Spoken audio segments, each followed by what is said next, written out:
Whenever you're ready, Professor. Okay. Indeterminate form and L'Hopital's rule.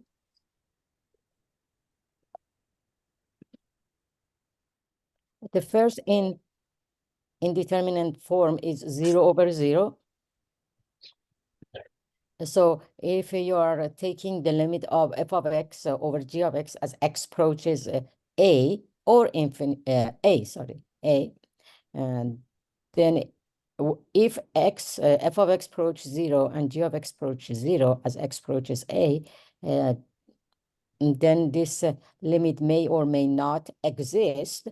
And since you end up with 0/0, then we call it indeterminate of type 0/0. So what do you do if you end up with the indeterminate form 0/0? Oh, sorry. Okay, let me explain the next indeterminate form. Then I will tell you what you have to do. Now, the same thing with the indeterminate form infinity over infinity. If you are taking limit of f of x at g of x as x approach a can be, in this case, infinity. Or if both of them, f of x and g of x, approach positive infinity or negative infinity as x approach a, then again, this limit may or may not exist, and we call it indeterminate form infinity over infinity. The process of working with these two forms, 0/0 and infinity over infinity, is the same.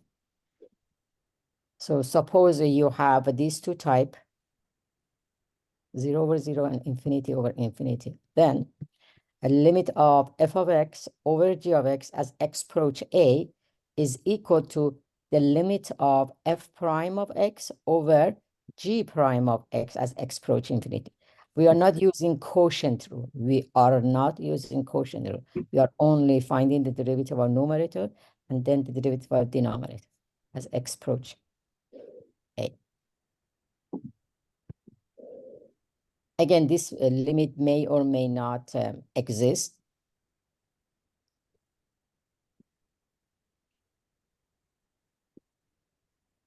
Okay, if a limit on the right side exists, okay, like you get a real number or 0 or infinity or negative infinity. There are several cases. You either get a real number or infinity or negative infinity. That's acceptable. This tells you that this limit exists. You may end up with indeterminate form 0/0 again, or infinity over infinity. Then you can apply this L'Hopital's rule again. So sometime in a problem, you have to apply L'Hopital's rule several times. Okay, let's look at example 1. Find the limit, use L'Hopital's rule where appropriate. If there is a more elementary method, use it. If the L'Hopital's rule doesn't apply, explain why. We want to find the limit of x plus 2 over x squared plus 3x plus 2 as x approaches negative 2. So the first thing I will do, I replace all the x's with negative 2. So negative 2 plus 2 over negative 2 squared plus 3 times negative 2 plus 2. So in the numerator, we end up with 0. Then in the denominator, we have 4 minus 6 plus 2. 4 minus 6 plus 2, you get 6 minus 6, 0. So you get 0/0. So you have indeterminate form 0/0. So what do we do next? We apply a L'Hopital's rule. So I take the derivative of the numerator, then over the derivative of the denominator.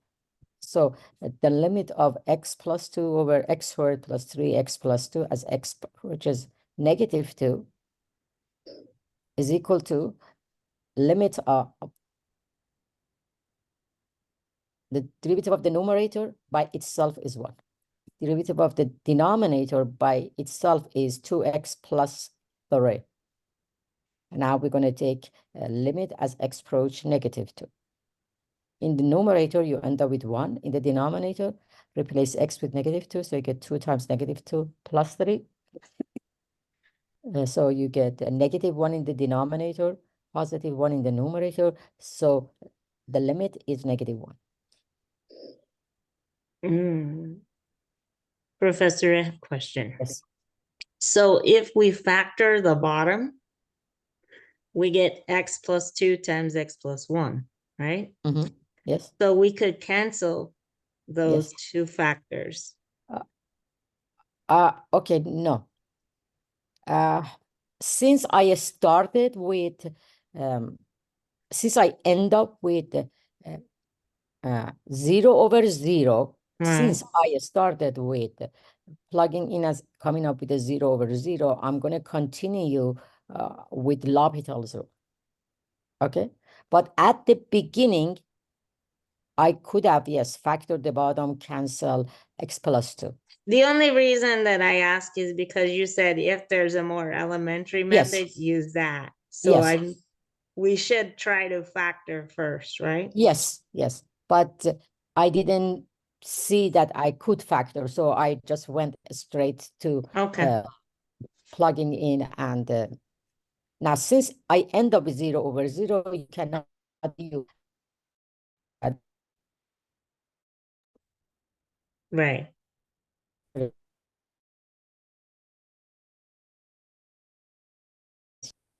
Second example, you want plus and x.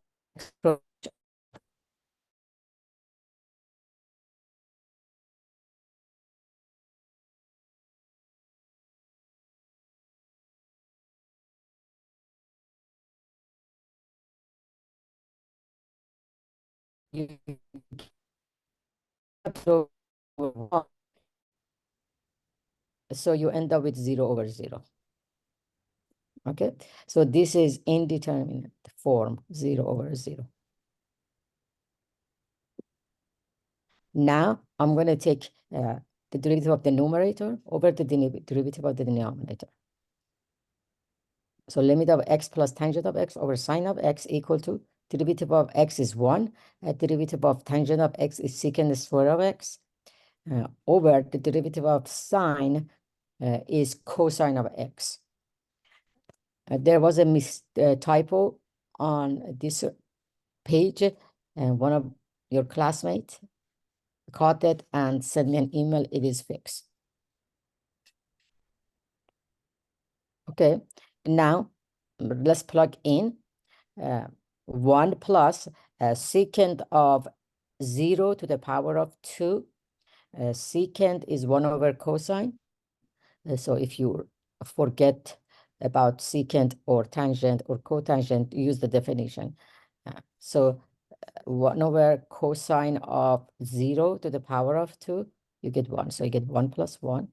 In the denominator, you get 1 also. Okay. So secant of 0 to the power of 2 is 1.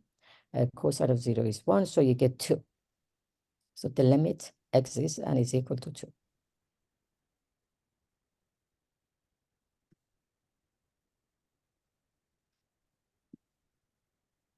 Let's find the limit of natural log of.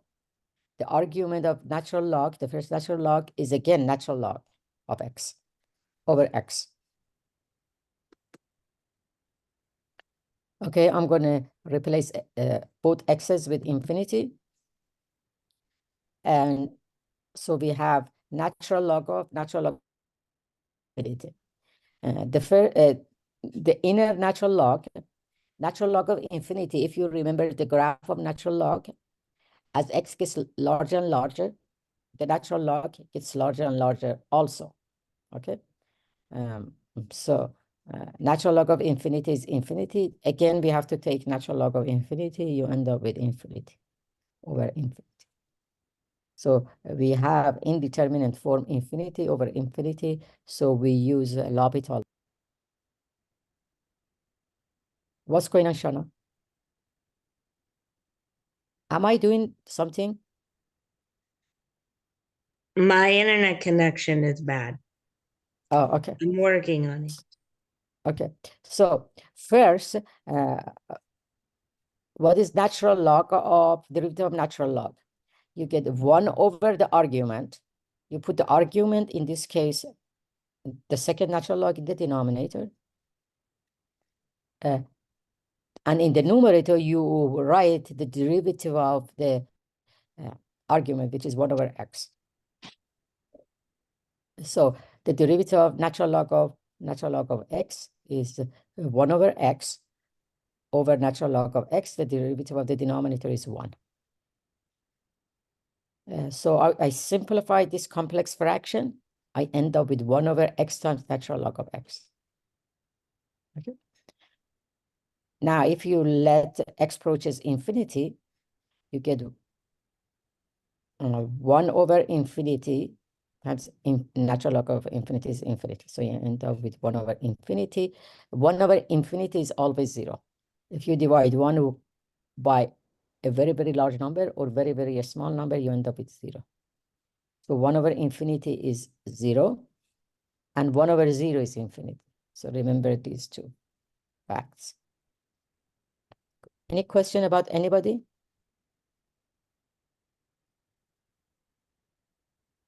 Okay.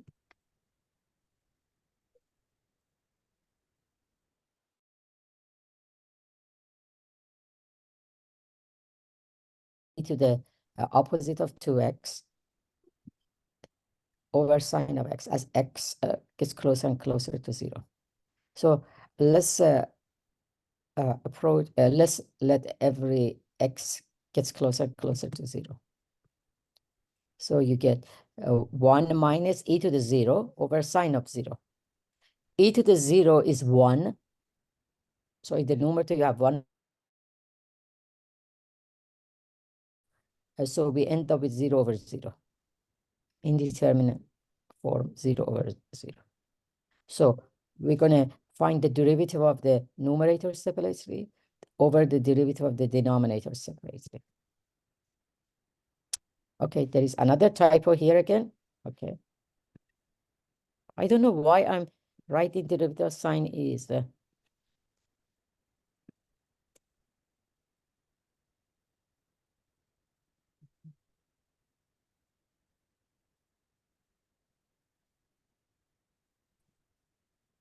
okay.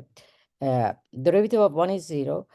Derivative of e to the negative 2x is negative 2 times e to the negative 2x. So the derivative of e to the negative 2x is e to the negative 2x times the derivative of the exponent, which is negative 2.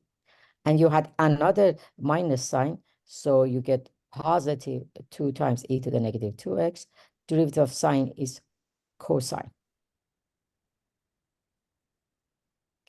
Derivative of sine is cosine. Now, let's let x gets closer and closer to 0. So you get 2 times e to the 0. Again, e to the 0 is 1. So we have 2 times 1 in the numerator. Derivative of cosine of 0 is 1. So the limit is equal to positive 2. Any question? Remember, if you have the PowerPoint in front of you, please, there was a typo here. For derivative of sine, I wrote negative cosine, which is cosine. Integral of sine is negative cosine. Let's do one more example.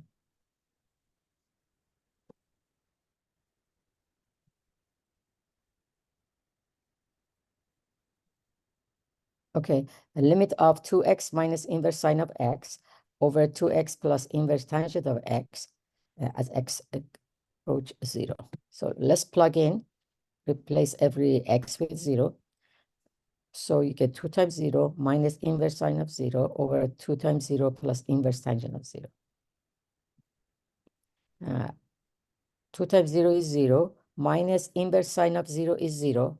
We had a section, a review section on inverse trig functions. You have to remember all the formula regarding inverse functions. inverse trig functions, only inverse trig functions. But when we get to R5, I give you all the formulas that you need for inverse or hyperbolic functions. Hyperbolic function and inverse hyperbolic function. You don't have to memorize. Okay. The numerator gives you 0. In the denominator, you get 2 times 0 is 0. Inverse tangent of 0 is also 0. And so you have 0 over 0. Okay, now we're going to apply L'Hopital's rule. This is what we end up with in the previous slide. Now, the limit of 2x is 2 minus the derivative of 2x is 2 minus the derivative of inverse sine is 1 over square root of 1 minus x squared. Now the derivative of denominator 2 plus the derivative of inverse tangent of x is 1 over 1 plus x squared.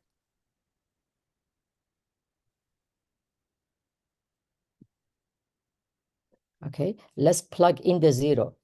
I would not, if you want, you can simplify this complex fraction, but I won't do it. I just replace all the x's with 0.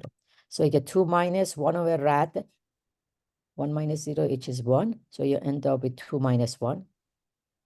In the denominator, you get 2 plus 1 over 1 plus 0. So you get 2 plus 1. So you the numerator as x approaches 0, its limit is 1. The derivative of the denominator is 3. So the derivative is 1/3. Any question?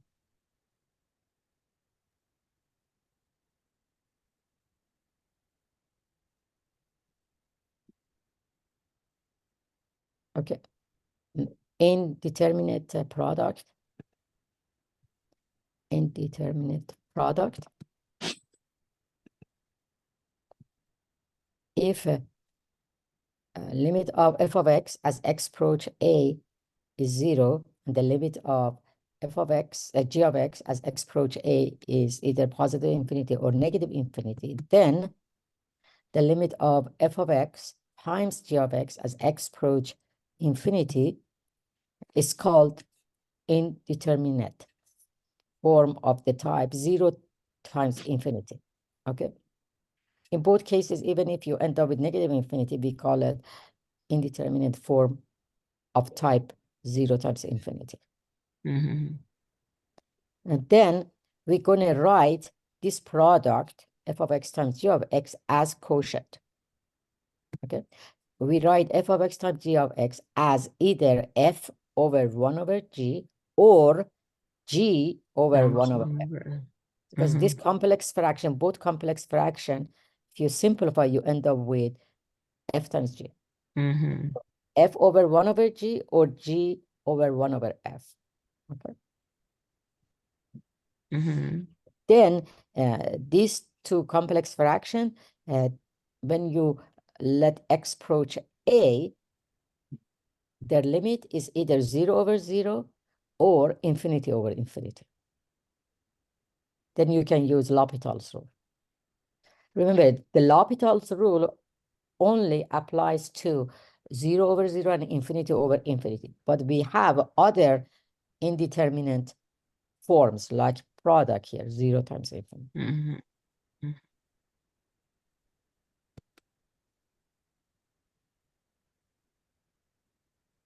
Let's find the limit of x squared times e to the x as x approach negative infinity. So I'm going to let x get closer and closer to negative infinity.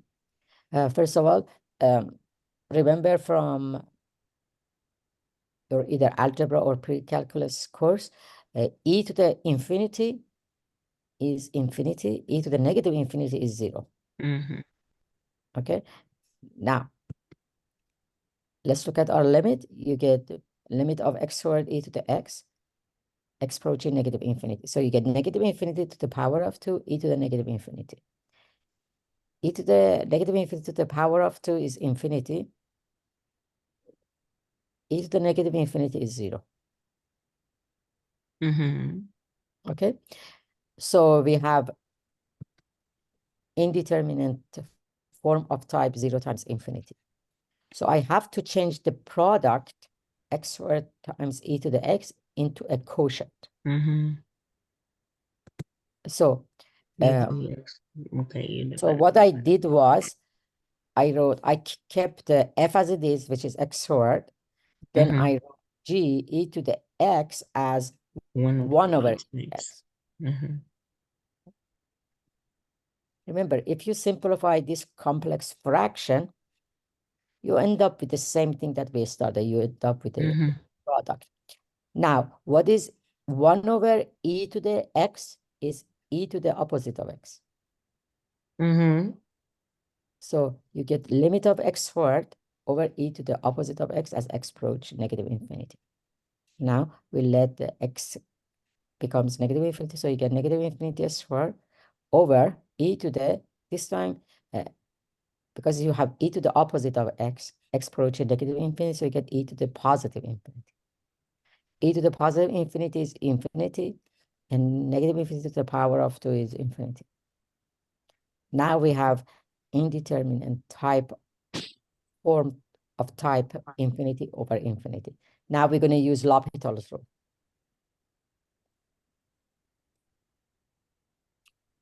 So a limit of x squared over e to the negative x as x gets closer to negative infinity is 2x over opposite of e to the negative x. Now, when x approach negative infinity, we end up with infinity over infinity. Again. Okay. So we have to use L'Hopital's rule again. These are from the previous slide. Oh, miss. Yes. Can you go back to the previous slide? Wouldn't the bottom be negative infinity? Because e to the it would be e to the negative infinity power times negative 1. No, here you have e to the negative opposite of x, correct? Yes. And we are x is approaching negative infinity. 2 negative sign gives you what? Positive. Positive. So you end up with e to the positive infinity. Yeah. Okay, and e to the positive infinity is infinity. Right. I'm saying the when you did the L'Hopital's rule on the bottom. Yes. Yeah, when you did L'Hopital's rule on the bottom, it would be e to the negative infinity, right? So it become e to the infinity, but it's negative e to the infinity. Does that not impact the? Okay, here. Okay, let's see. Are you talking about here? Yes. Okay, so the e becomes e to the positive infinity, which is infinity, okay? And there is a negative sign. You don't have to write negative infinity as negative infinity. We usually write that in this case, we write it as infinity. Because we don't have indeterminate form of type infinity over negative infinity. Remember, this isn't a hold limit. on a second. Okay. Huh? Okay.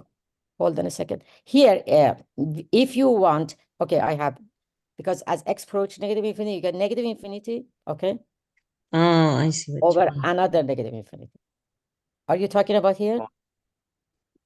That is true. Yeah. Okay. It would be negative. Yeah. No. So you end up with infinity over infinity. Thank you, miss. Thank you. Yeah. Is it? Two negative infinities. Do we have to write the sign for the, because it's still indeterminate, right? Yes, it is indeterminate, but since the top had negative infinity, the bottom had negative infinity, write it down. But if one of them has positive, one of them is negative, we still have a indeterminate form, infinity over infinity. So you want us to write down which infinity it is? Yes, at the beginning. Okay, okay. Okay, so after we clean up negative infinity over negative infinity to infinity over infinity, again, we have indeterminate form. So I'm going to find the derivative again of 2x over opposite of e to the opposite of x. So the derivative of 2x is 2, and the derivative of e to the opposite of x is opposite of e to the opposite of x. There is a negative sign, you get e to the opposite of x. Now, let x approach negative infinity. So you get 2 over e to the positive infinity. So you get 2 over infinity, and 2 over infinity is 0.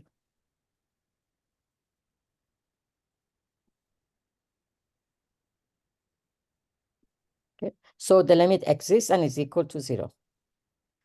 Here you see that we'll use indeterminate form. First, we had indeterminate form of type 0 times infinity. Then we had infinity over infinity 2 times.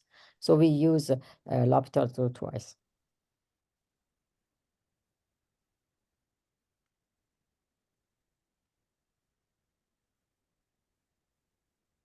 So we want to find the limit of rad x times secant of x as x gets closer and closer to 0 from the right side.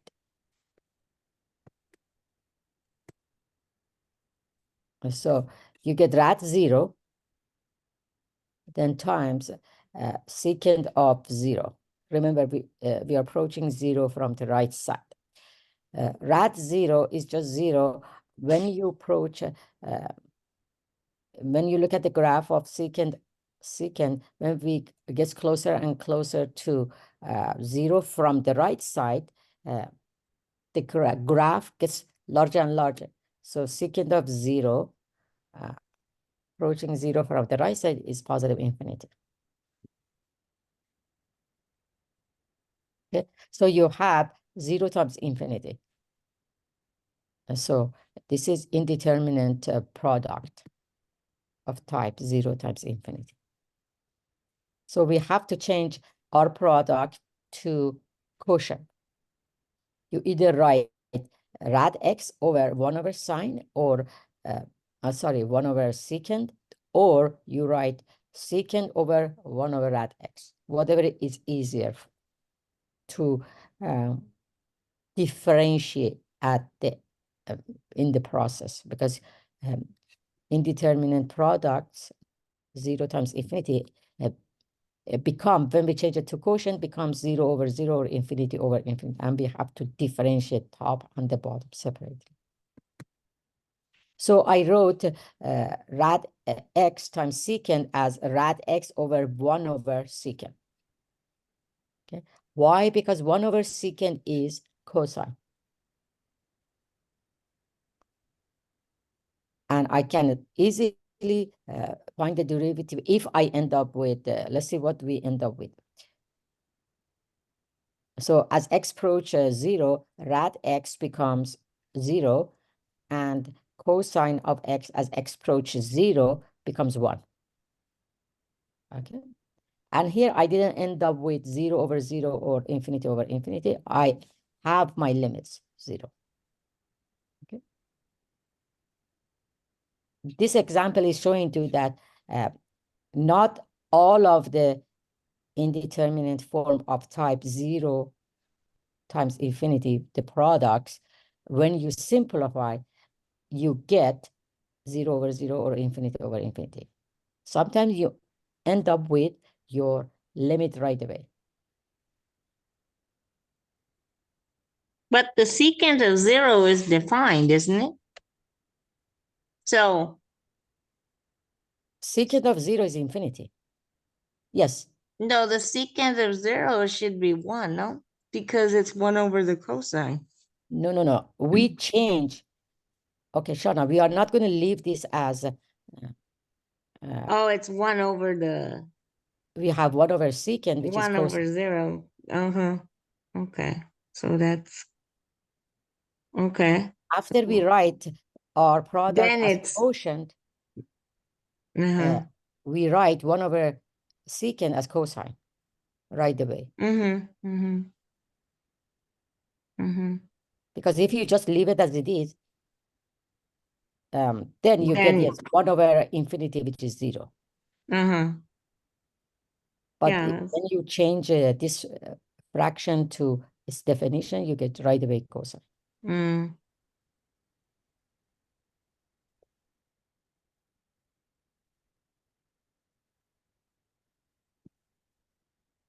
Because you don't want to leave 1 over secant as 1 over secant. Yes, you get 0. If you leave it as it is, you get 0 over 0. Then what do you want to do with this? You want to differentiate 1 Do over something secant? else with that. Yeah. Yeah, you don't want to differentiate 1 over secant. We just change 1 over secant to cosine. Oh, sorry. Uh-huh.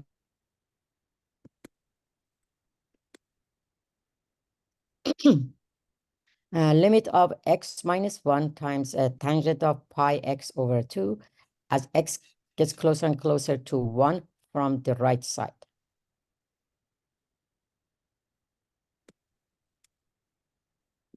So let's replace all the x's with 1. And remember, we are approaching 1 from the right side. So you get 1 minus 1 times inverse tangent of pi over 2. So 1 minus 1 is 0. When we tangent of pi over 2 is, if you approach a 1 from the right side, tangent of pi over 2 is positive infinity. So you get 0 times infinity. Okay. So you have indeterminate form of type 0 times infinity product. So we have to change our product to quotient. You either write the product as x minus 1 over 1 over tangent, or tangent over 1 over x minus 1. Okay, I write it as a quotient where it is easier. So if I write this as, I have two choices. Before I show you what I did, x minus 1 over 1 over tangent.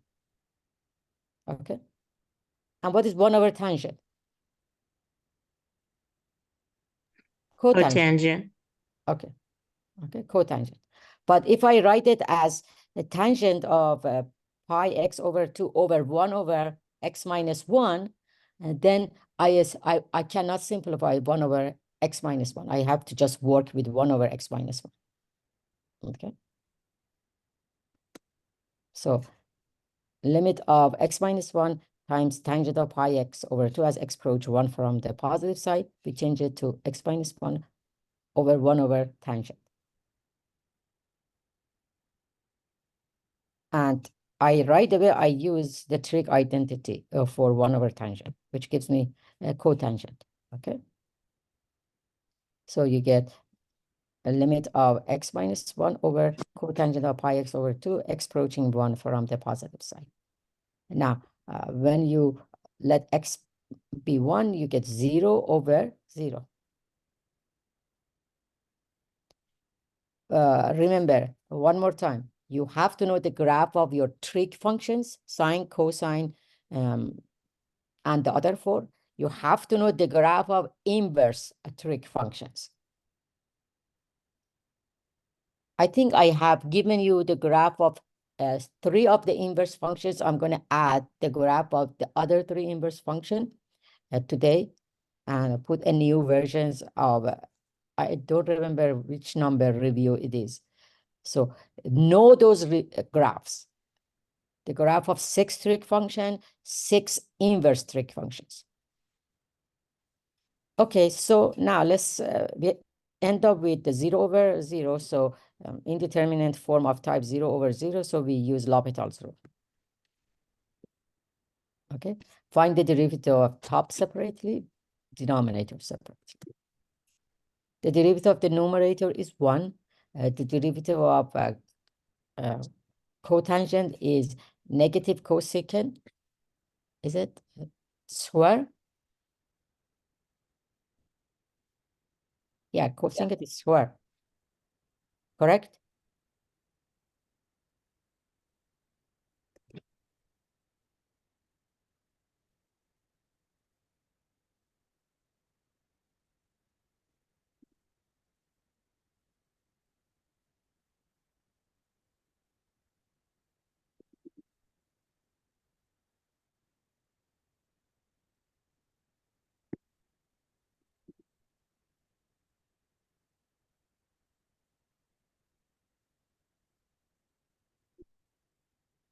Sorry. The derivative of cotangent is negative cosecant squared Yeah. x. Let me change it. Okay. So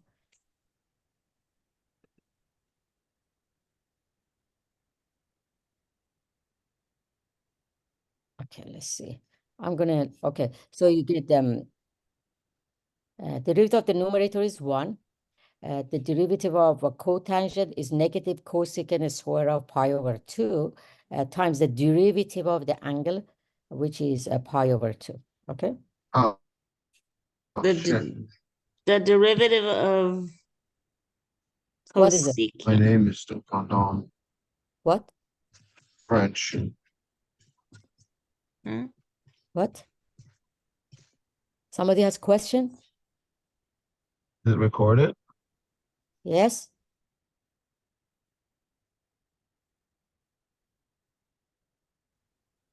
Okay, now let's see.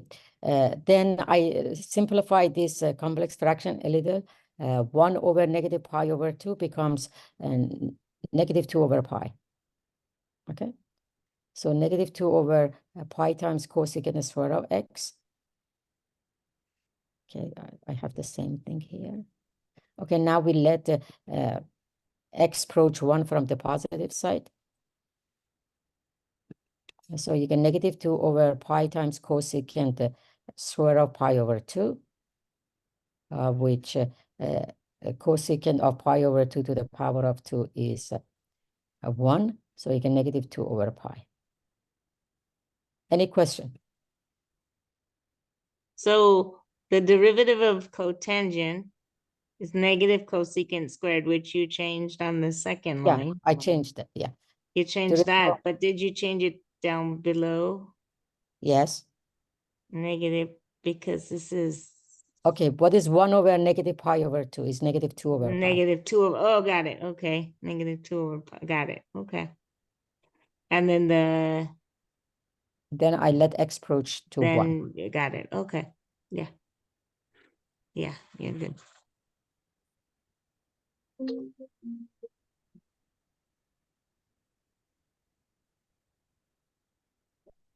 Okay.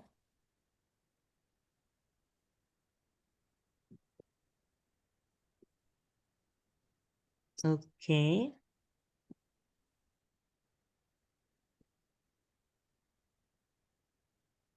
Then we have a indeterminate difference. Remember, I told you that I'm working on these PowerPoint myself. So you're seeing typos, we're gonna fix it during the class time, or the students send me email and fix them, okay? So if I see the mistakes, I will fix them. And if you made Mhm. copies of those PowerPoints and you already have them, you have to fix those mistakes while I'm teaching and fixing them. Mhm. So if the limit of f of x as x approach a is infinity, and the same thing with the limit of g of x as x approach a is positive infinity again, then the limit of the difference is infinity minus infinity. Again, it's going to be infinity minus infinity. Mhm. Okay. Infinity minus infinity. Remember, infinity minus infinity is not 0. We don't call them this is not 0. So this is called indeterminate form of type infinity minus infinity. So what do we do when we have infinity minus infinity type? So we convert our fraction, our difference into, let's say, quotient. Okay, we change our difference to quotient by either finding common denominator or rationalizing or factoring out a common factor. So if you have infinity minus infinity, you have to change this difference f of x minus g of x to a quotient. You do that by either finding common denominator or rationalizing. How do we rationalize this difference? We multiply the difference. We write a fraction. Then we multiply a top and the bottom by the same thing. Okay. Mhm. Which is, let's say f of x plus g of x. Okay, so rationalizing is you have f of x minus g of x, you multiply it by a fraction, f of x plus g of x over f of x plus g of x. When you simplify, you end up with quotient.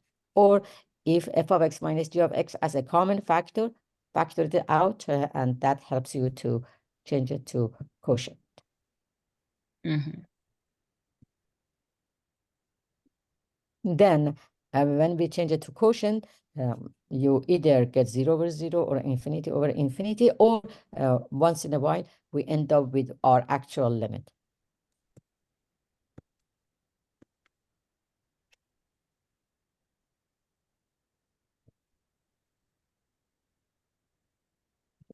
Limit of cosecant of x minus cotangent of x as x approaches 0.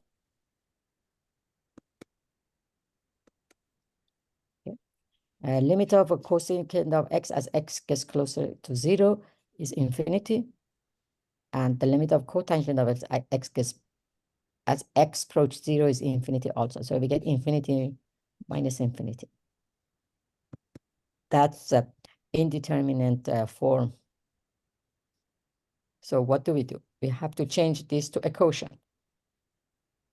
So this is easy because I use the definition of cosecant and cotangent. Cosecant is 1 over sine, cotangent is cosine over sine. So I use trig identity. 1 over sine minus cosine over sine. And then I find, subtract these two fractions. Mhm. They have the same denominator, sine of x. Then I just subtract the numerators. Mhm. Now I let x get closer and closer to 0. So you get 1 minus cosine of 0 is 1. The sine of 0 is 0. So you get 0 over 0. Mhm. Indeterminate form of type 0 over 0. Now we're going to use L'Hopital's rule on this fraction. So we change our difference to a fraction.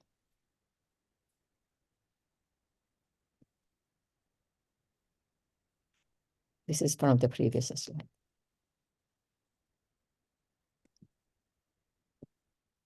Okay, and now what is the limit of 1 minus cosine x? Limit of 1 is 0. What is the derivative of 1 minus cosine of x? Derivative of 1 is 0. Derivative of cosine is negative sine, and you have another negative. On this? Can you wait for a second, please? Oh, sorry. You get sine, and the derivative of sine is cosine. Then I let x approach 0. The sine of 0 is 0. Cosine of 0 is 1.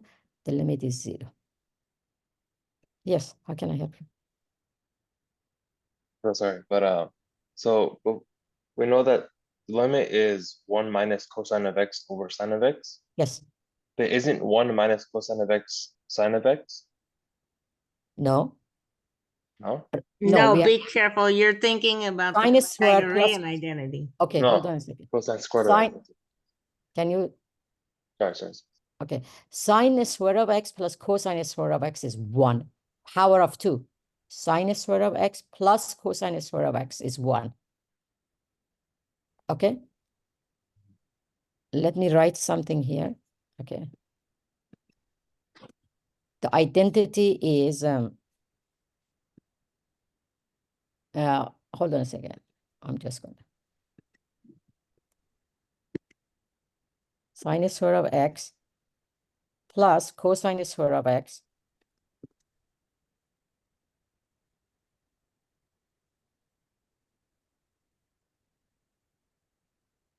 is equal to 1. Okay. Then if I solve for cosine square is 1 minus sine square. They have to have a power of 2. Power of 1 now. Okay. Is that clear? Yeah, thank you. All right.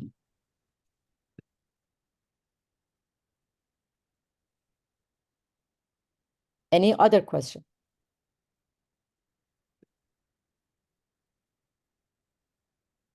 Okay.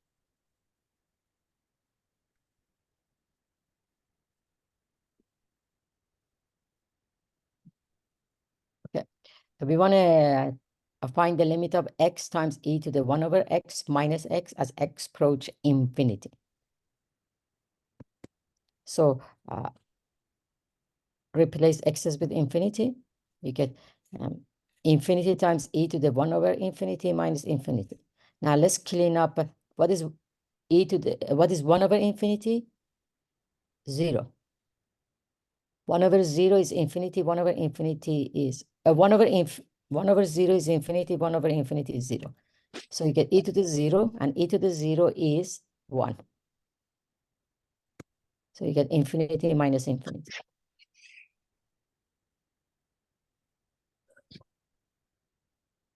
Okay, so we have our indeterminate form of difference. Now, what do we do with this? I have to change it to quotient or do something to this difference. I see that I have a common factor of x, so I'm going to factor x out. Okay.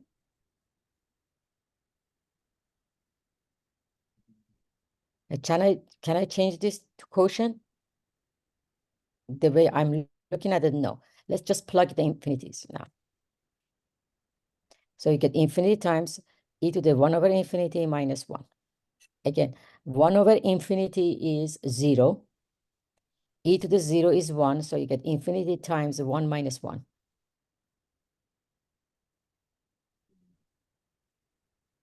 So, so you end up with 0 times infinity.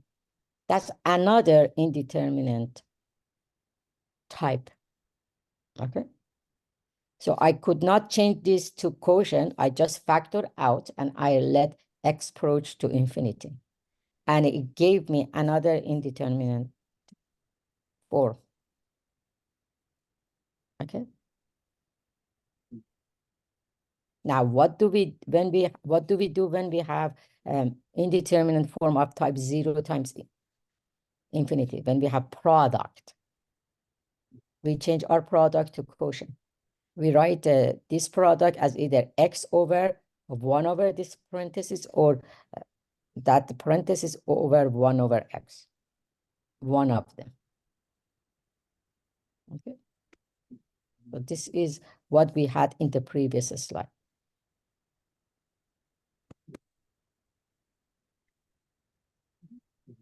So I wrote x times the parentheses as parentheses over 1 over x.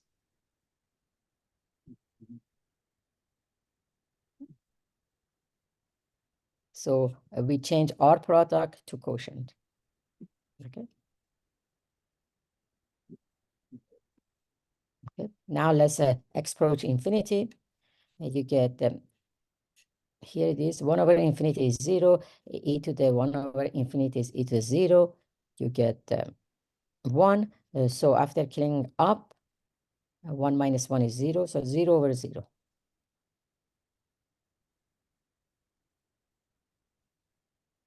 So we can use L'Hopital's rule here because we have indeterminate form of type 0 over 0.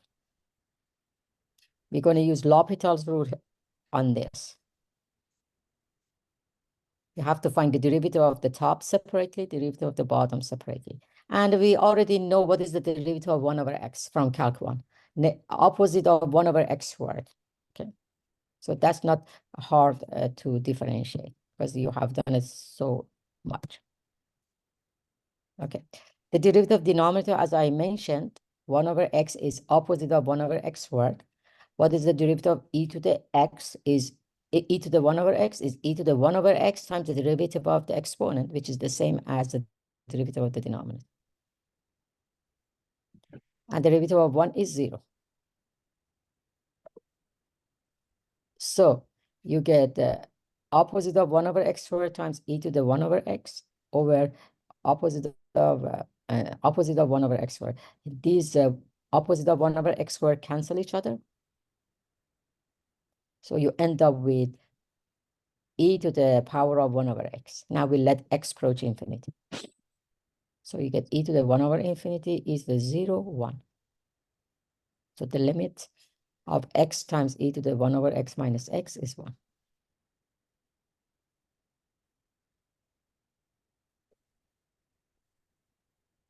Any question?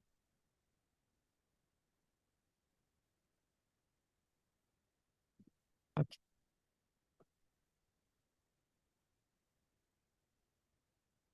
This section is very, very important. I'm not saying the other sections are not important, but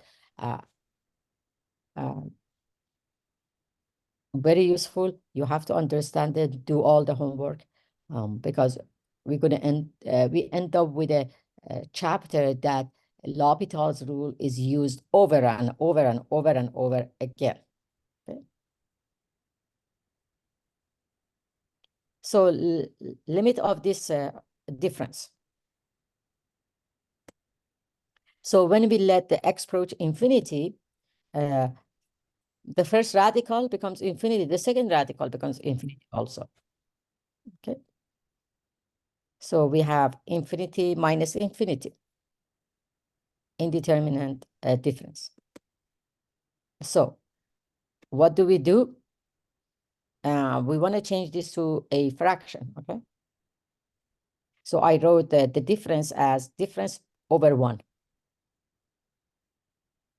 Now, as I mentioned when I was explaining this method, you multiply the difference or difference over 1, multiply top and the bottom, you multiply with another fraction. The other fraction is conjugate of whatever you have. So the conjugate of rad minus rad is rad plus rad. So here is the conjugate. So numerator times is conjugate. Rad x squared plus x plus 1 plus rad x squared minus x. The conjugate, you only change the sign between the radicals, okay? Only the sign between the two radicals.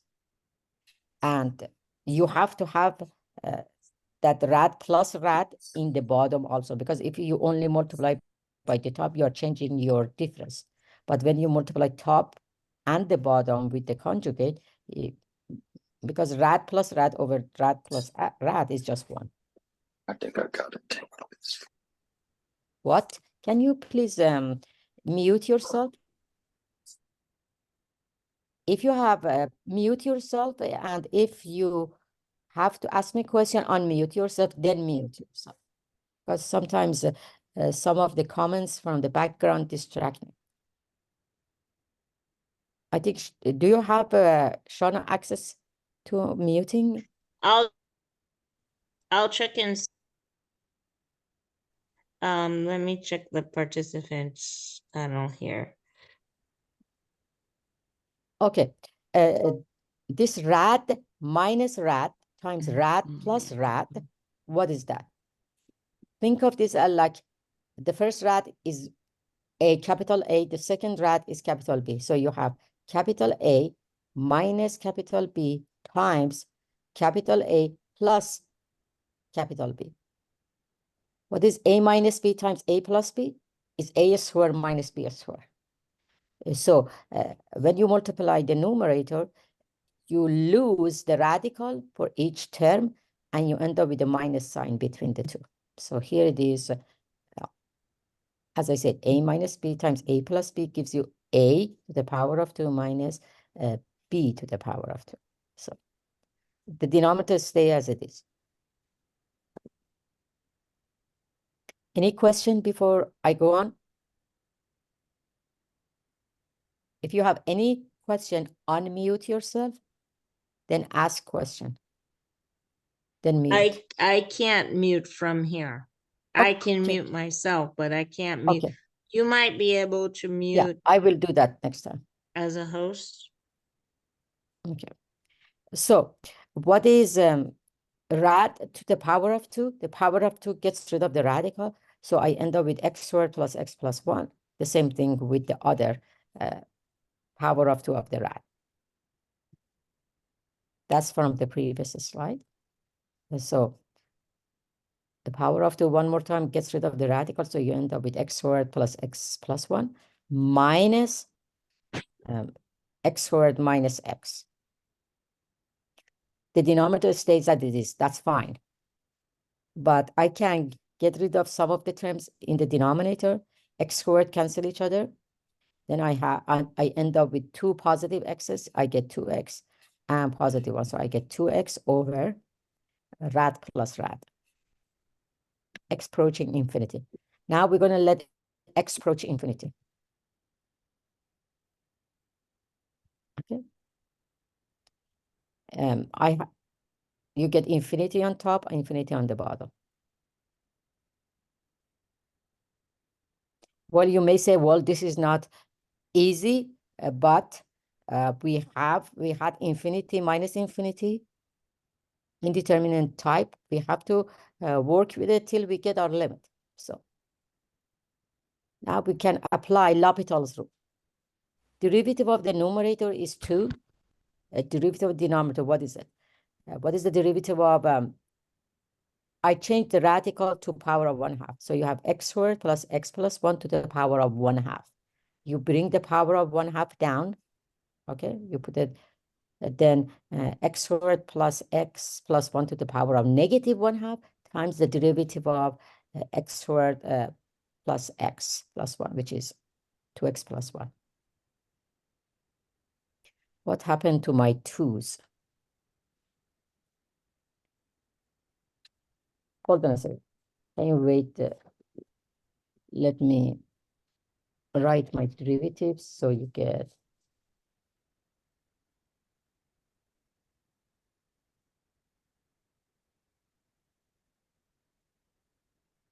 Okay, I'm missing a 2.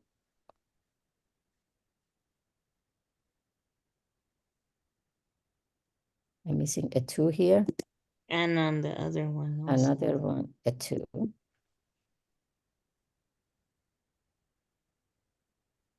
So then, Okay. I'm not gonna, I didn't cancel it because what is, when I let right.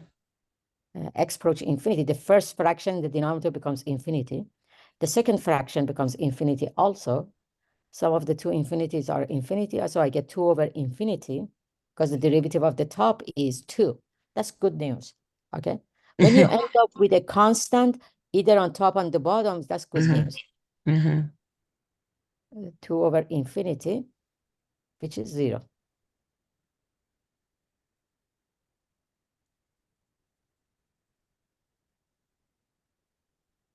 Any question? Yes. Miss, it's fine if the answer at the end is infinity, right? If the limit equals infinity, it's fine. Yes, yes. If your limit is infinity or negative infinity, is fine. But later for this section, okay, for this section.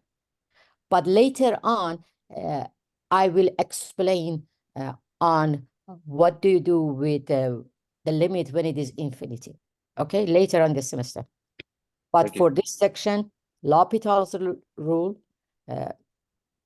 finding the limit, if your limit is infinity or negative infinity, that's fine.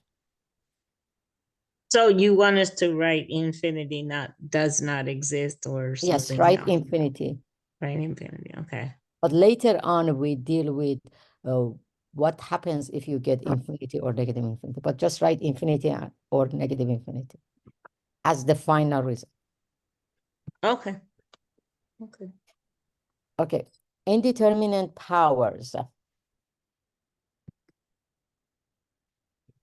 We have several indeterminate form that are in the power version. So if you are finding the limit of f of x to the power of g of x as x approach a, one is if the limit of f is 0, limit of g is 0, you end up with 0 to the power of 0. You cannot say 0 to the power of 0 is 1. No, no, that's indeterminate form. If the limit of f is infinity, g is 0, you end up with infinity to the power of 0. This is not 1 again. If the limit of f is 1, g is positive or negative infinity, you get type 1 to the power of infinity. You don't have to say 1 to the power of negative infinity. You just 1 to the power of infinity. Okay. So here's these three. 0 to the 0, infinity to the 0, 1 to the infinity. You don't have to say 1 to the negative infinity. That's still is in the same group as 1 to the power of infinity. So what do we do with these three cases?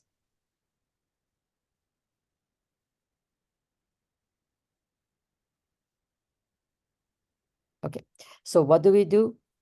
We're going to take natural log, taking the natural logarithm. Okay.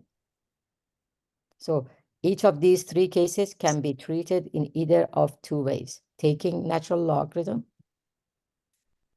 So we let f of x to the power of g of x to be y, call it y, f of x to the power of g of x, call it y, and take natural log of y equal to f of x to the power of g of x. So you get natural log of y and natural log of f of x to the power of g of x. Then I use properties of logarithm. When you have, then the exponent of natural logarithm becomes a coefficient. So you get g of x times natural log of f of x. So on the right side, I had L natural log of f to the power of g. Then I use properties of logarithm. Natural log of f to the power of g became g times natural log of f.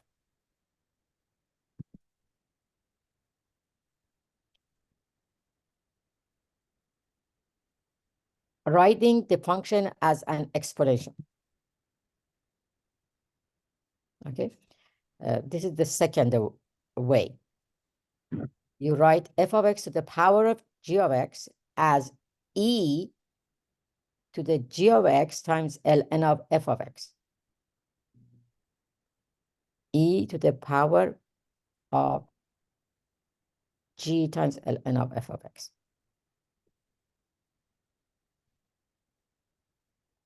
Why this? Because if g is power of f, okay, if g is power of f, what is e to the ln of, okay, let me rewrite this. Let's see. Okay. I just want to explain how I end up with this. What I did was e to the L power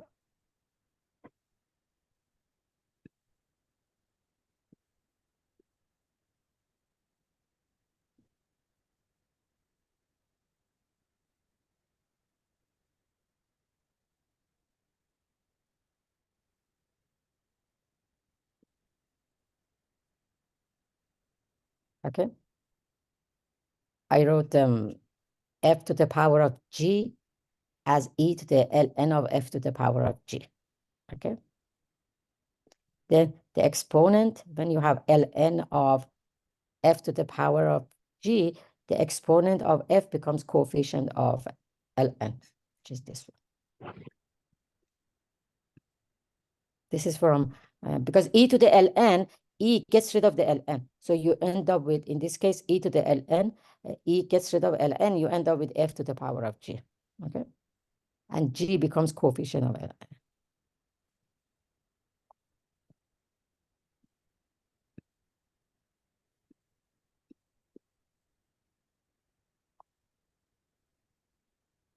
So that's extra step to say from here to there.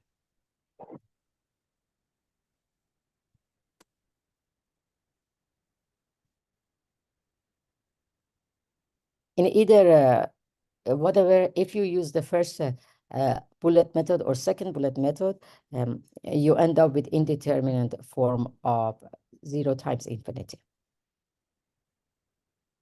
So you end up with an indeterminate product, which we have to change it to quotient.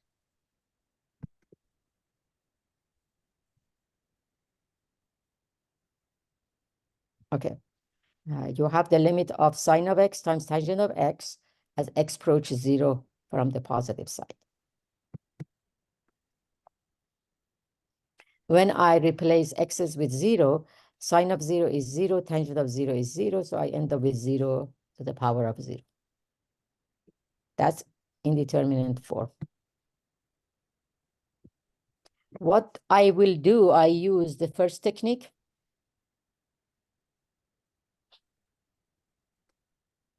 I let the, let's say f to the power of g be equal to y. So I write y is equal to sine of x to the power of tangent of x. Then I take ln of both sides.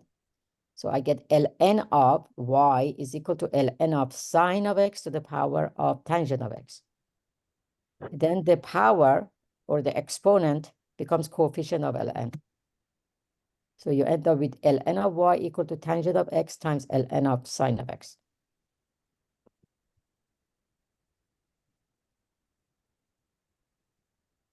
Okay. Any questions so far? So we let f to the power of g be y, then we take ln of both sides, then exponent becomes coefficient of ln. Okay. Now, we're going to work with the right side. We ignore ln of y for a while, but we're going to get back to it later. So I'm going to work on tangent of x times natural log of sine of x. And I'm going to take the derivative of the right side as x approach 0. Only the right side for now. We're going to take care of ln of y later. So as x approach 0, you get derivative, limit of tangent is 0, limit of natural log, infinity.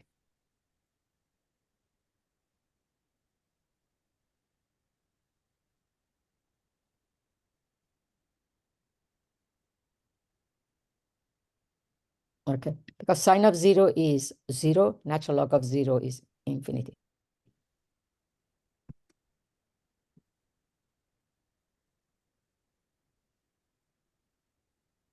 You say, well, it's negative infinity, that's fine, but it's still in the infinity group. Because we don't have indeterminate type of 0 times negative infinity. So it is in the group of 0 times infinity. So we have product. We are working with indeterminate product. We have to change it to quotient. We either write it as tangent over 1 over natural log or natural log of or 1 over tangent. Like the other example, it's easier for me to write tangent as 1 over tangent. So I write natural log of sine over 1 over tangent. Why? Because 1 over tangent is cotangent. So we have to change product to quotient, and we did it here, this quotient. Now, what is the limit of natural log of sine over cotangent of x? Natural log, sine of 0 is 0, natural log of 0 is infinity, cotangent of 0 is infinity.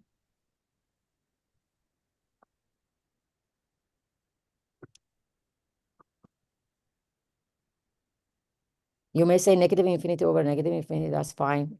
Reduces to infinity over infinity, okay? Now, this is indeterminate form, infinity over infinity, and we can use L'Hopital's rule. Okay. Derivative of cotangent is negative cosecant of x. What is the derivative of natural log of sine? Argument, sine of x goes on the bottom. Derivative of the argument goes on top, negative derivative of sine, positive cosine. I don't know why. Derivative of sine, Mrs. Nikdel, is cosine.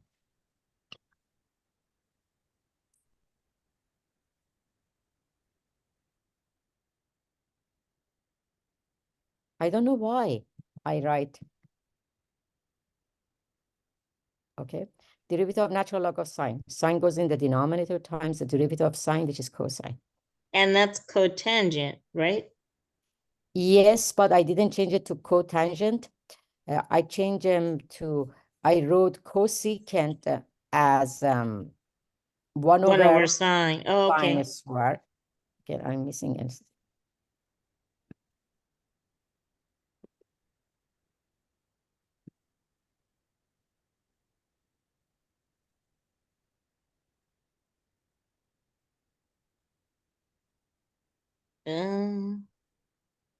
Oh, sorry. Whoops. Negative cosine. Okay. Okay. So we get Mhm. cosine over sine. Derivative of cosecant, derivative of cotangent is negative cosecant. Squared. Uh-huh. That negative sign, I put them over here. Then you get cosecant is 1 over sine squared. Mhm. I got another sign in the numerator, in the denominator, so you get sine cube in the denominator, cosine on top.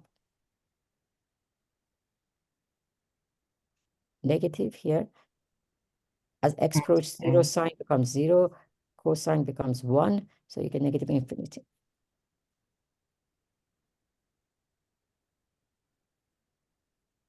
Question.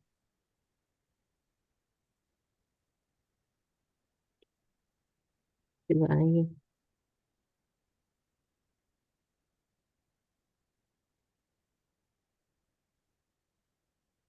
No, I think I did. What? Any question, Shana? Need to do something with the y now, Yeah, that's why right? I'm going to the next slide. Now, just the limit of the right side, the limit of the right side is negative infinity. Now we have to go back to natural log. Limit of the right side is negative infinity. Okay. Now we have natural log of y is equal to the negative infinity. Why did I work on the right side? Only because the right side only had x. The left side didn't have any x. And my limit was x approaching 0 from the positive side, okay? So now natural log of y is equal to negative infinity. Remember, I let y be equal to sine to the power of tangent, okay? Now I have to figure out what is my y, okay? Now I'm going to take e of both sides here. So I take, or because I wrote ln as log base e of y equal to negative infinity. So y is equal to e to the negative infinity. Yeah, sorry. So you can take either e of both sides from this line. So you get e to the ln of y equal to e to the negative infinity, e to the ln of y is just y. Or change the ln to log base e. So you get y equal to e to the negative infinity.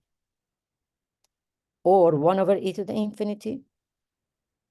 E to the infinity is infinity, so you get 1 over infinity, and that's 0. So that's your limit. So limit of sine of x to the power of tangent of x as x approach 0 from the right side is 0. So that's the way you deal with indeterminate powers. We have 3 of them. And I show you 2 different methods. For myself, I always use the first method. I let the function f to the power of g be y, take natural log of both sides, then take the limit of the right. I figure out what is the limit of the right side and go back to ln of y later. So these, don't forget about these 3 steps. I don't need another limit on it. No, that's it, you're done. I evaluated the limit You I evaluated the got- limit here. when I got to here, right? Yes, because only on this line, on the second, do you see where my pointer is? So, yeah, huh. Only the cursor. right side has x.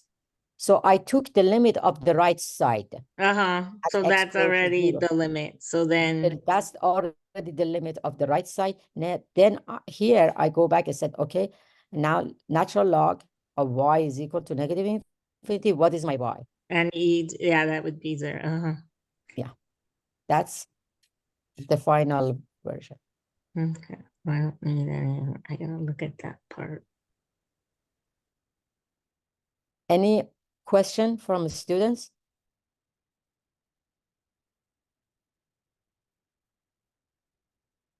If you have a question, you can ask it now. Yeah, if you have any question, unmute yourself, ask your question, then mute yourself. But I don't see any in the chat Okay. right now. Let me see. I think I need a break. Let's have a break. Let me see, what time is it? It's 10:20. 10:20 I have. So let's come back at 10:30. Then for this R4, I'm just going to quickly explain. I'm not going to go through the formula. I'm going to quickly explain R4. Because as I said, you do not have to memorize any of the formula in section R4. I give you a cheat sheet during the in-class assessment. Okay, 10 minutes break. Come back 10:20, 10:30.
for homework.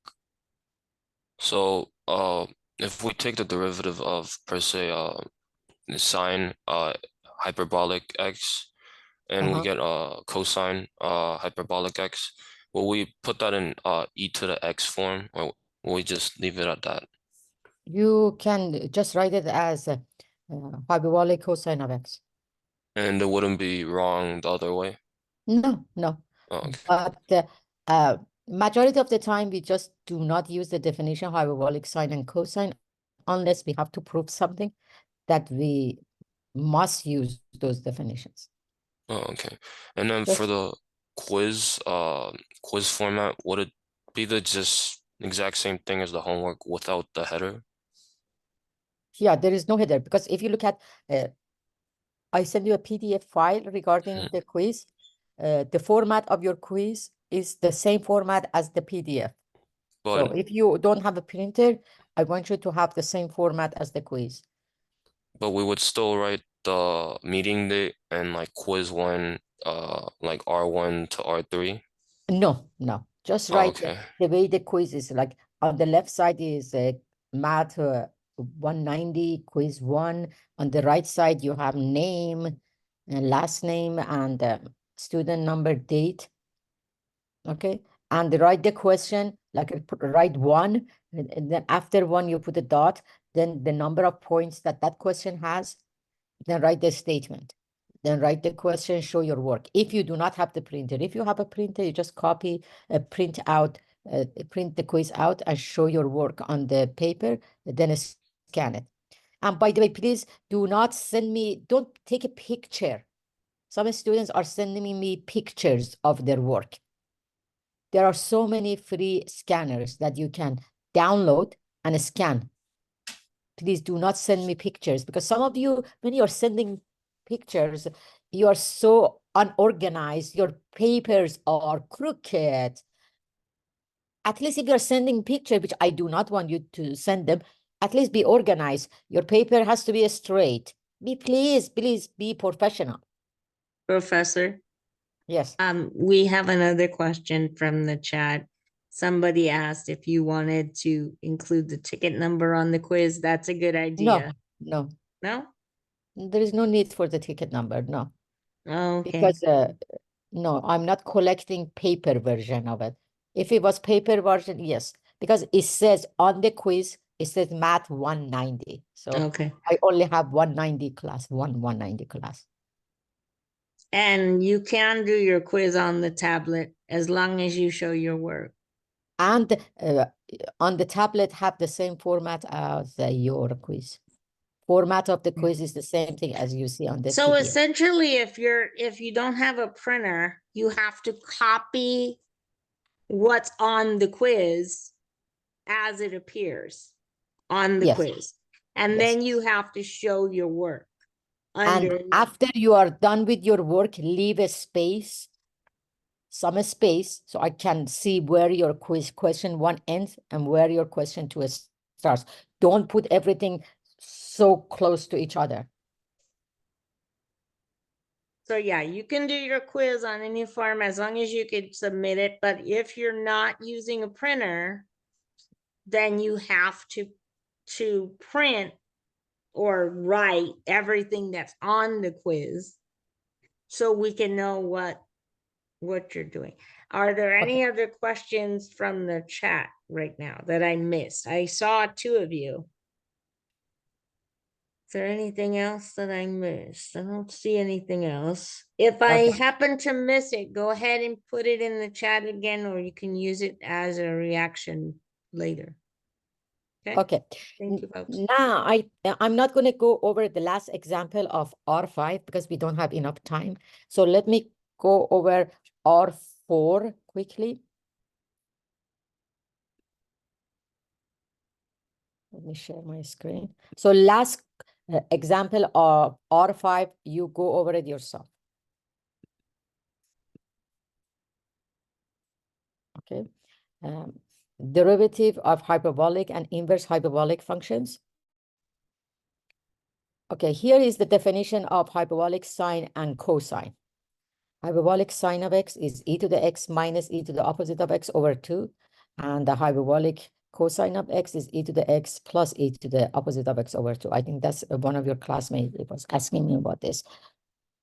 You don't have to change any of these hyperbolic in terms on this definition, because all of them can be in terms of e to the x and e to the opposite of x. You don't have to, okay?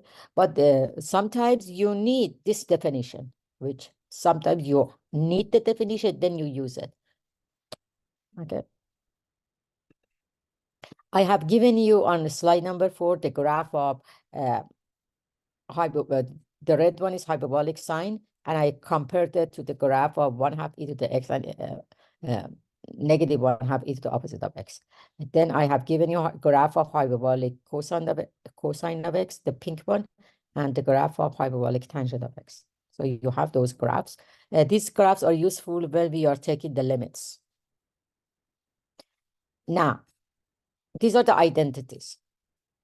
The identities are similar to trig identities, similar, but sometimes they differ by a negative sign. So I'm not going to go over them. You can read them yourself. Here, the derivative. Derivative of hyperbolic sine is cosine. Derivative of hyperbolic cosine is hyperbolic sine. Derivative of hyperbolic tangent, hyperbolic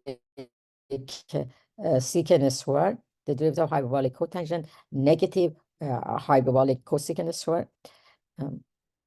Derivative of hyperbolic cosecant is negative hyperbolic cosecant times hyperbolic cotangent, and derivative of hyperbolic secant is equal to negative hyperbolic secant times hyperbolic tangent. These I will give it to you. So I'm going to create a cheat sheet. I will, if you have an assessment in class, quiz or exam, I'm going to give you the cheat sheet in class, then I'm going to collect them because I'm going to use them over and over again. So you are not going to keep them. If you want to create a cheat sheet for yourself about this section, do it. But during the quiz and exam, I will give you my own cheat sheet and I collect them back. Do not write anything when I'm collecting back, like any handout that I give you or cheat sheet. So you have a definition, find the derivative of hyperbolic tangent of 4x. Don't forget your chain rule. Here you have to use the product rule on example 2. On example 3, you have to know how do you calculate the derivative of natural log is argument in the denominator and derivative of the argument in the numerator. Here I have put it there. Argument G, numerator derivative of the argument. Okay, these are definition of inverse hyperbolic sine of x. Okay, which is the same as a natural log of x plus rad x squared plus 1. Here is the graph.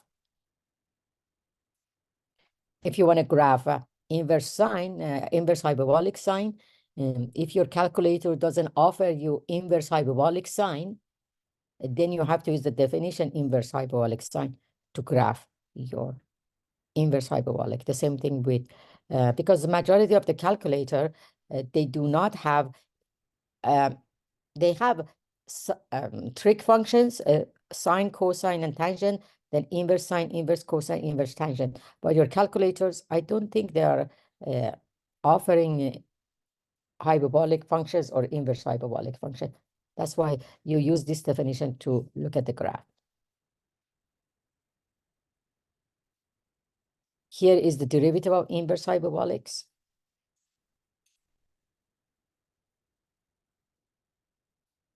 Okay, here I have to find the derivative here. On the first part, I had to use product rule. I have to know what is the derivative of inverse hyperbolic of g of x. Remember, since I don't have x, I have 4x, I have to use chain rule here. So product rule, I'm finding the derivative of inverse hyperbolic of 4x, we have to use chain rule. You have to know how to find the derivative of natural log. Okay, any question? Shauna, you were asking me about the formulas at the end of this section? Which formula were you offering? What are you talking about? Shauna?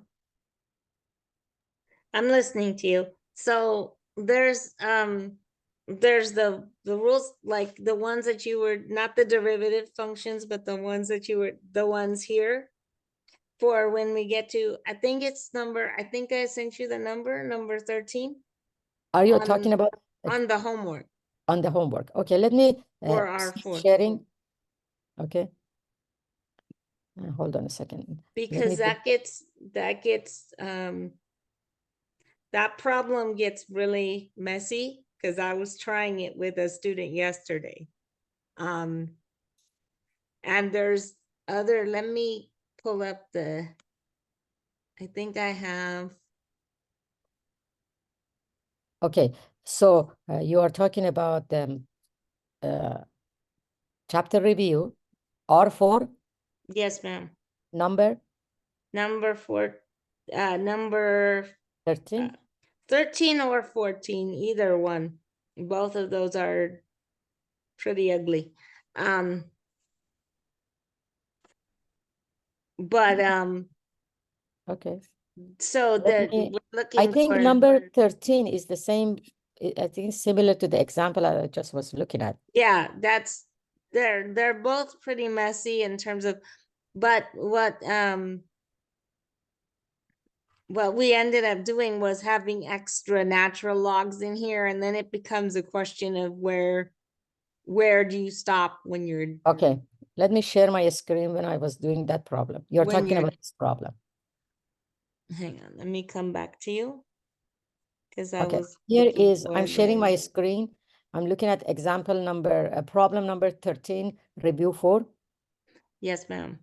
Okay, Mhm. so you want to find the derivative of y equal to x times inverse hyperbolic tangent of x plus natural log of 1 minus x squared. Okay, Mhm. Mhm.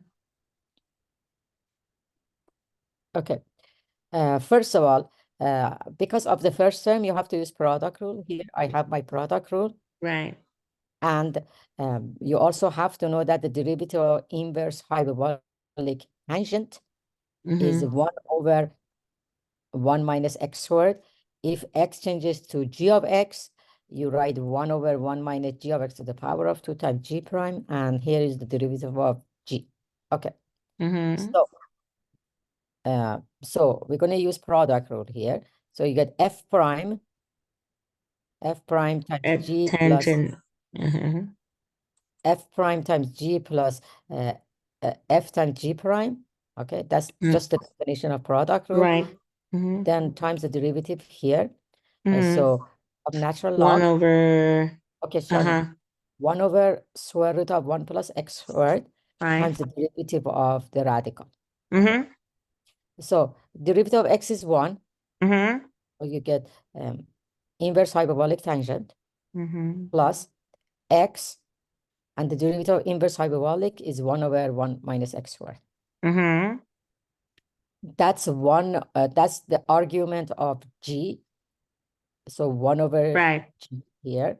And the derivative is 1/2 1 minus x squared to the power of negative 1/2 times negative 2x. Negative 2x, right? Okay, yes. So you get inverse hyperbolic tangent plus x over x 1 minus x squared, because I'm multiplying these two. Mhm. X over 1 minus x squared. Okay. For inside the bracket, the second bracket, Right. the 2 cancels with that 2. The negative. You end up with negative x times radical on the bottom, Okay. power of negative 1. Now, when I multiply 1 over radical with negative x over radical, The radical goes away. the radical goes away. So I end up with opposite of x over 1 minus x squared. And it cancels the second term here. With the This term cancels that term. They're oh, the same. They have opposite sign. So your derivative is inverse hyperbolic tangent. yeah, I don't know that we got, I And think. there are a lot of problems that similar to this. Yeah, no, I think somewhere up here, I made a sign error doing it. So if you, because it just got a little messy up here, but I understand what's going on with that. But some of these yeah, I get it. Okay. It wasn't a question of not getting it. It was just a question of Cleaning it up. how much Usually, gyrations do we with a problem similar to this, I don't have a formula to tell you, okay, if you have this formula, you end up with this. But sometimes they look bad, but after cleaning up, a lot of term cancel. Yeah. You just Especially have to with- be really careful, because I did see this for more than one of you. You have to be really careful with the chain rule and really careful with that whole derivative of the radical. That's been Yes. Yes, probably you did something, you had a mistake somewhere here. I'm finding derivative of yeah, and then we radical were minus- trying to make because we didn't get that. We got some other term with another radical with a fraction. So I'm like, I think we had like 3 fractions. Yes, I remember what we did, Shauna.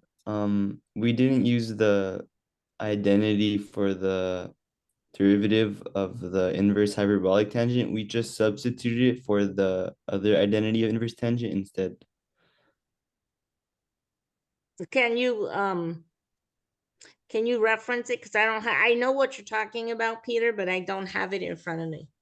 But Yeah, we just replaced the inverse hyperbolic tangent with 1/2 ln 1 plus x over 1 minus x instead of using the derivative identity, and it just made it really messy. So oh, no. Those definitions that I gave you, okay, let me share my screen for the PowerPoint. Those definitions, again, like the definitions of hyperbolic functions, I think you are talking about this. You use this we definition. replace it with No. that. No, do not use these definitions. These definitions that I have given you is either if you have to prove something, not finding the derivative, you have to prove something, or if you Okay. have to graph the Okay. inverse. Okay. Because as I was Yeah. explaining, your calculator doesn't have hyperbolic. I don't think it has, our calculator has hyperbolic functions or inverse hyperbolic. So I use this definition to graph. Okay. Okay. Yeah, no, that's part of what we I got think your there, but mistake was you use this definition. yeah, No, we don't were use that using definition. this. We got close, but it was it yeah, was it was pretty messy.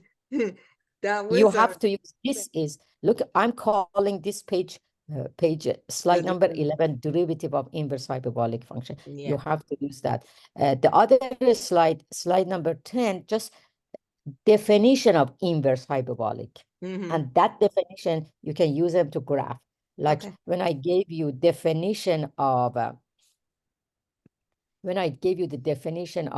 just regular hyperbolic functions, you Mhm. use this definition to come up with these graph. Mhm. Like if I go back to definition of hyperbolic sine and hyperbolic cosine, like what is hyperbolic tangent? Hyperbolic sine over hyperbolic cosine. So basically, what is the definition of hyperbolic tangent? Is e to the opposite of x minus e to the e to the x minus e to the opposite of x over e to the x plus. Yes, and the same thing with the other 3 hyperbolics. Mhm. So these are their definition, and you use those definition to graph. Okay. For the derivatives, these are the derivative of hyperbolic functions, and don't use their definition. Yeah, And don't. Okay. this is the definition of the 3 inverse, and these are the derivative. These derivatives. Yeah. Don't use the definition to find the derivative. We eventually came to that conclusion, but it took us longer than it should have to. Yes. Yeah. So thank you, Professor, You're for saving us from ourselves. Okay. And there are problems like here, example number 4. If I, are you guys looking at seeing example number 4? Yes, we can say it. Okay, like here, if you use product rule for first part, and this is similar to the questions that you asked me, the homework, number 13 R4. This is similar to that. So Yeah, if I clean up this example, some of the terms cancel, some of the yeah, terms. yeah, But yeah. in this example, didn't cancel because here I had 4x. Yeah, and If underneath. I had you have x, one. it would help me to cancel with derivative of natural log of rad 1 minus x squared. But sometimes you cancel if there are similarity in the, let's say, angle of inverse hyperbolic and your natural log. So please go over these problems in R4. You're going to get problems from R4. And I'm just using the derivative of inverse hyperbolic, the derivative of hyperbolic. I'm not using their definition. The only their definition is helping me to graph. And Thank you. knowing their graph is very useful when I'm finding limits. Miss, Okay, it seems I like, hope, yes. well, I'm saying, it seems like the derivatives of the inverse hyperbolic functions are similar to the, are similar to the, just the regular inverse functions. Yeah, there Yes. are similarities. There are similarities. Well, yeah, inverse trig, not inverse. Yeah, there are similarity between derivative of inverse hyperbolic and inverse, regular inverse trig functions. There are similarities.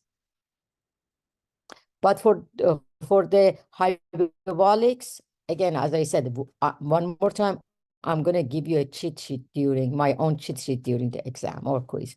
But for the inverse trig, you have to know the formulas. Okay, I think it's time for some of the students are leaving. That's fine, but I hope you put your name in the chat for attendance. Okay. And don't forget about the last example of R5. If you don't have any question, that's all for today. Don't forget your quiz is due 11:59 p.m. And your quiz, your homework was already, the deadline is over. It was due half an hour before the starting class at 8:30 this morning. Mhm. Okay, any question from? I have a question about the indeterminate forms, the Mhm. example, I think it was example 7. It was the one with the secant, Okay, hold on a second. the Yep, example 7. it's the one where you with that you started the section that you started the class with, R Yes, here it R5. is. Let me share my screen. Yeah, I just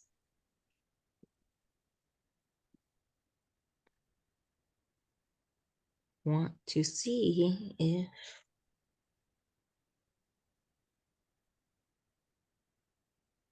so Yes. the secant of x, if I'm approaching 0, then secant is 1 over cosine, and Mhm. 1 over cosine, the cosine of 0 is 1, so wouldn't this just be Okay, hold on a second. Let me look at because it's not exactly 0. We are approaching the 0 from the right side. uh-huh. Okay, hold on a second. Let me stop sharing. That was so I was a little confused as to why it was. I understand what you did, but I was confused about why it was indeterminate in the first place. Let's look at the graph of, let me, Secant, sorry. right? Okay, hold on a second.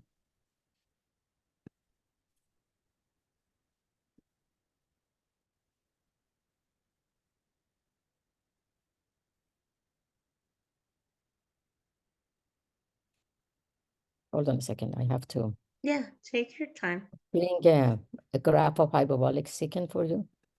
That's not hyperbolic secant though. Oh, That's sorry, the, secant, sorry. The that's graph of the secant, not that's hyperbolic. that's the Graph circular of, secant, not the hyperbolic secant. yes, yes, yes, yes.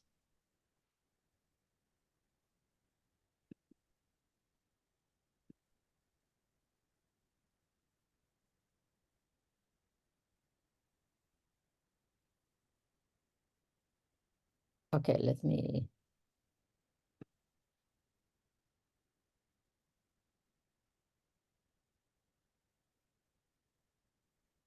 Let me share a screen.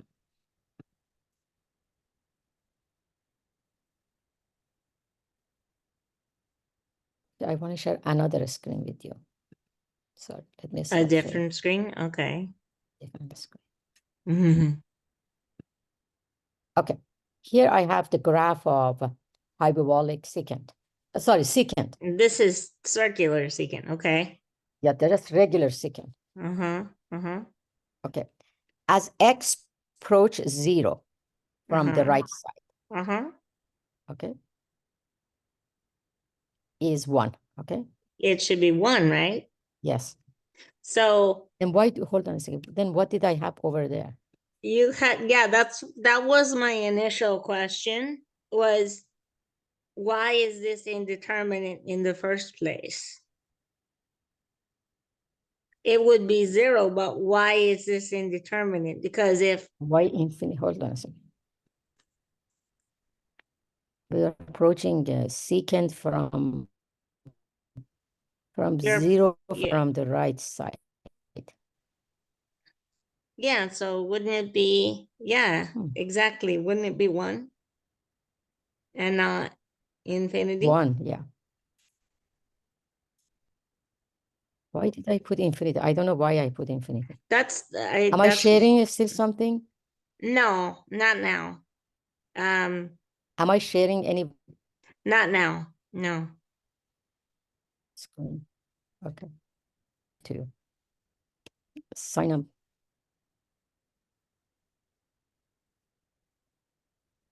But that was why I stopped you initially, because I was asking about that, the secant being 1. And you thought I was asking about the secant below that. But my question was, why I don't is know that why I wrote infinity. indeterminate?